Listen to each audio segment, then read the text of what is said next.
Esta es la historia de un muro, el muro de Berlín.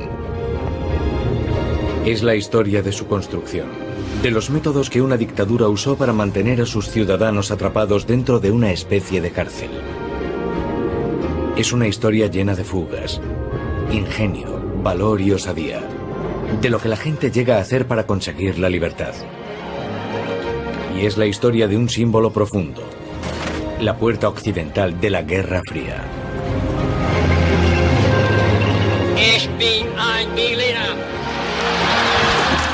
Miles trataron de huir por encima, por debajo, atravesándolo o rodeándolo, intentando salvar las numerosas y peligrosas barreras defensivas del muro. Más de 1000 murieron en el intento.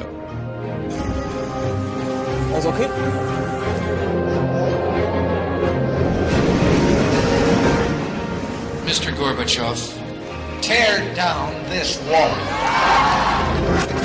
Duró 28 años y cayó tan repentinamente como se erigió.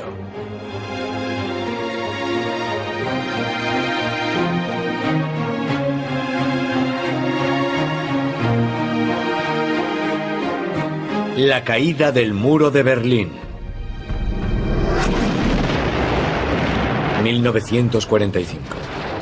Al finalizar la Segunda Guerra Mundial, habían muerto más de 55 millones de personas y Europa estaba en ruinas. El ejército rojo soviético toma Berlín, a costa de 200.000 de sus soldados.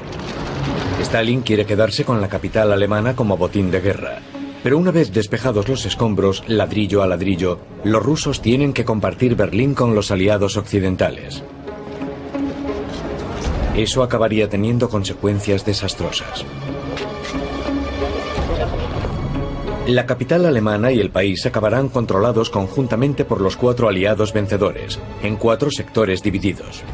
En el oeste, Francia, Gran Bretaña y los Estados Unidos. En el este, la Unión Soviética. Y en el centro de la zona soviética, Berlín vuelve a dividirse. Stalin decía que Berlín Oeste era una espina clavada en la ocupación rusa de Alemania Oriental. Khrushchev lo calificó en público de tumor maligno. Era frecuente que los líderes soviéticos usaran metáforas de este tipo para referirse a la zona occidental de Berlín.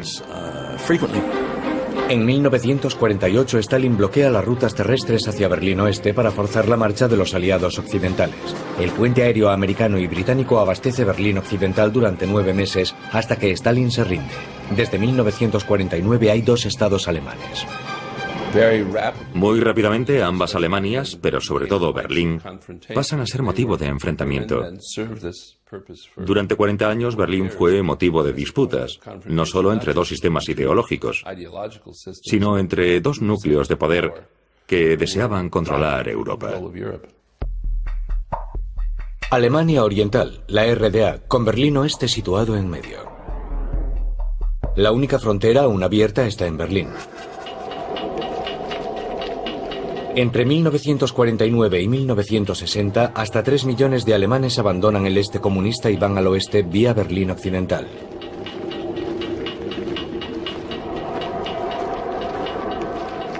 La población germano-oriental está menguando peligrosamente. En 1960 huyeron 200.000. En junio de 1961 huyeron otros 160.000.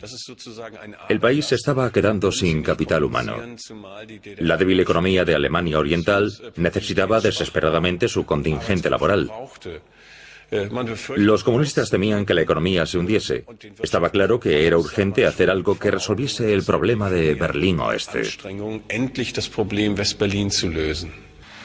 Aún es fácil cruzar de un sector a otro de Berlín con solo mostrar la documentación de identidad. El líder comunista de Alemania Oriental, Walter Ulbricht, necesita una solución permanente. Ulbricht era un hombre muy decidido. Vio el problema y se mostró partidario de levantar una barrera, una valla, un muro, llámele como quiera. Y lo consiguió. Así que entrando ya en el año 1961, en sus viajes a Moscú y también por teléfono, insiste en que esa es la solución, el único modo de resolver el problema. Ulbricht consigue de Moscú, centro del poder soviético, permiso para construir una barrera. Pero cuando le preguntan por su intención en una conferencia de prensa el 15 de junio, miente. Que si hay personas en Alemania Occidental que quieren que pongamos a los obreros de la República Democrática Alemana a construir un muro, nadie tiene intención de construir un muro. En Moscú, el premier soviético Nikita Khrushchev ve la oportunidad para neutralizar a los aliados en Berlín, o incluso para echarlos. Khrushchev dijo que tener Berlín era como poder apretarle los testículos a Occidente cuando le apeteciese, cuando quisiese hacerle daño a Occidente. Creando dificultades en Berlín, fastidiaba a Occidente. Y surge una oportunidad adicional. Khrushchev puede comprobar la determinación del joven presidente estadounidense John Fitzgerald Kennedy. Kennedy dijo, no toquen Berlín Oeste. Y lo que interpreta a Khrushchev, y por supuesto Ulbricht, su camarada germano oriental, es que mientras no violen los derechos que los aliados tienen entonces en Berlín Oeste, estos no harán nada. Y tenían toda la razón. A principios de agosto de 1961, Berlín Oeste está ocupado con la celebración de su Festival de Cine Internacional, totalmente ajeno al desastre que se avecina. El 13 de agosto, cuando nos llamaron en plena noche, quedó claro que pasaba algo. Harold Smith era estadounidense y capitán de tanque en Berlín Oeste. Lo enviaron a echar un vistazo y quizás a hacer algo más. ¿Estarán reparando las carreteras? ¿Para qué quieren todo ese material? Nos acercamos allí, por supuesto.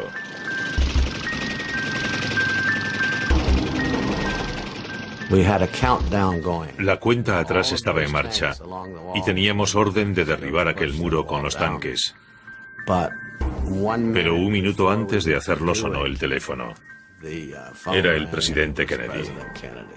Le dijo al representante del Departamento de Estado, no toquen ese muro. Todo lo que los aliados pueden hacer es observar. Uno de los soldados del lado oriental es Wolfgang Engels. Nos desplegaron en Berlín el 13 de agosto por la mañana temprano. Nos llevaron a Berlín en camión. Como batallón de pioneros, nos encargaron colocar obstáculos para cerrar las calles. 77 cruces este-oeste quedan cerrados dentro de la ciudad. El 13 de agosto empezaron a poner alambradas de espino, con mucho cuidado de mantenerlas siempre dentro de Berlín Este. Nunca hubo incursiones en Berlín Oeste. Ese día, Alemania Oriental cierra Berlín Oeste al mundo exterior. Quedaría aislado durante los siguientes 28 años. Casi ninguno de los soldados de nuestra parte creyó que la frontera pudiese cerrarse por completo. Pronto, un muro provisional de 156 kilómetros rodea Berlín Oeste y a sus más de 2 millones de ciudadanos.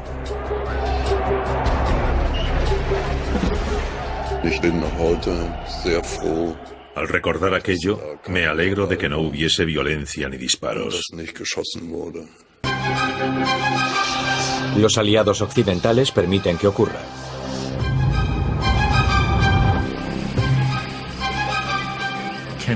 Kennedy tomó la decisión de que protestarían, que se opondrían, pero no declararían la guerra. En pocas semanas, una estructura fronteriza más elaborada va abriéndose paso por Berlín, haciendo casi imposible la huida.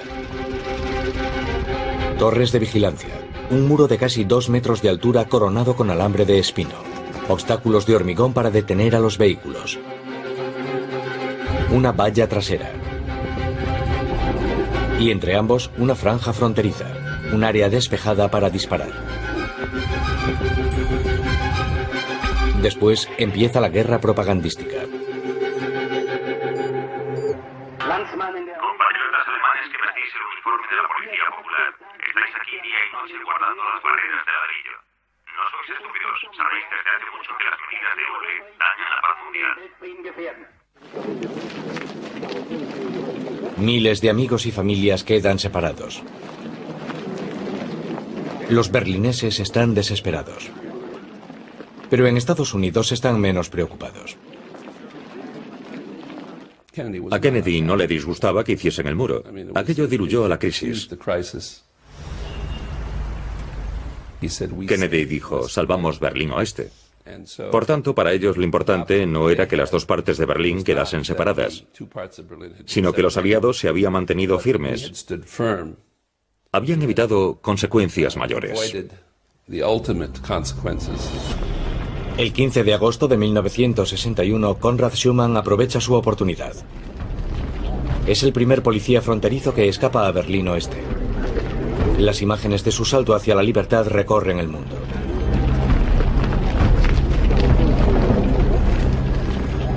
Es uno de los muchos que arriesgan la vida para escapar.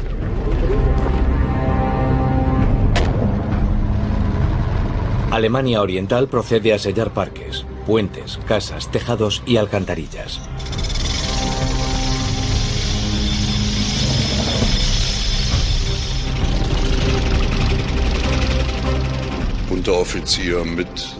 Suboficiales y soldados bajaron a las alcantarillas para instalar barreras, y los primeros de los 200 que bajaron desaparecieron. Para los berlineses es un golpe terrible. Roswitha Brosius, aunque solo tenía 16 años, estaba comprometida con Klaus Koppen, de Berlín Oeste. Durante semanas, él le rogó que cruzase al lado oeste. Ahora ya era tarde. Él siempre supo lo que quería. Quiso estar conmigo desde el primer momento y buscaría el modo de conseguirlo. Me dijo, ven al lado oeste, y pude haberlo hecho sin problema en 1 o 2 ocasiones. Los refuerzos fronterizos cada vez son más imponentes. La gente solo puede verse a distancia. Pero no quise cruzar. Si por lo menos mis padres pudiesen ir también, toda la familia. Fue lo que dijimos, o vamos todos o ninguno.